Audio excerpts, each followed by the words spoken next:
আজকে যদি আওয়ামী লীগকে নিষিদ্ধ করা না হতো, কথার কথা, নৌকা মার্কায় যদি আওয়ামী লীগ নির্বাচন করতে পারতো, তাহলে আমার প্রথম প্রশ্ন বা আমার যেটা অ্যানালিসিস, আওয়ামী লীগ কিন্তু নির্বাচনে অংশ নিত না।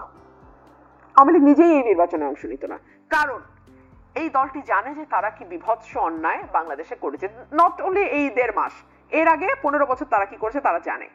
এখন পর্যন্ত দলটি সরিও বলে নাই, এখন পর্যন্ত দলটি কোনো অনুশোচনাও দেখায় নাই, নাইদার সরি নর রিমোর্স।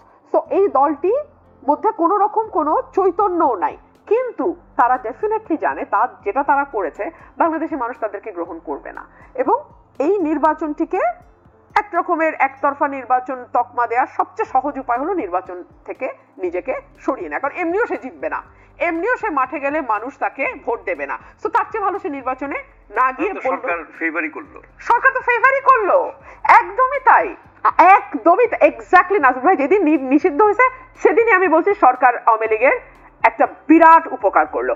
ঠিক যেমন 32 নম্বরের বাড়ি ভেঙে সরকার আওয়ামী লীগকে অনেকখানি মাইলেজ দিয়েছে।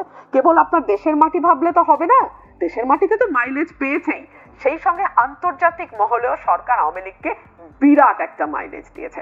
সো এই সিদ্ধান্তগুলো একটা মানে নন পলিটিক্যাল গভর্নমেন্ট হলে যা হওয়ার কথা তাই হয়েছে।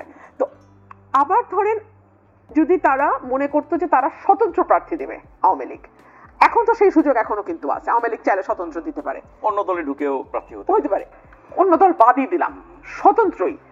এলাকায় প্রত্যেকে জানে কে কোন দল করে, কে কোন মার্কার পক্ষে আছে। সো আপনি কি মনে করেন স্বতন্ত্র নির্বাচন করার মতনও তারা সেই সাহসিকতা দেখাবে? ব্যক্তিগুলোকে তো মানুষ চেনে, ব্যক্তিগুলোকে তো মানুষ চেনে। সো ওই পথে কিন্তু আওয়ামী লীগ এমনিও যেত না।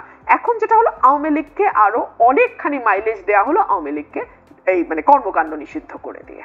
তার মানে দুই দিকই রক্ষা করা হলো, যারা নিষিদ্ধ চায় মব তৈরি করে তারাও খুশি, আবার আওয়ামী লীগও খুশি।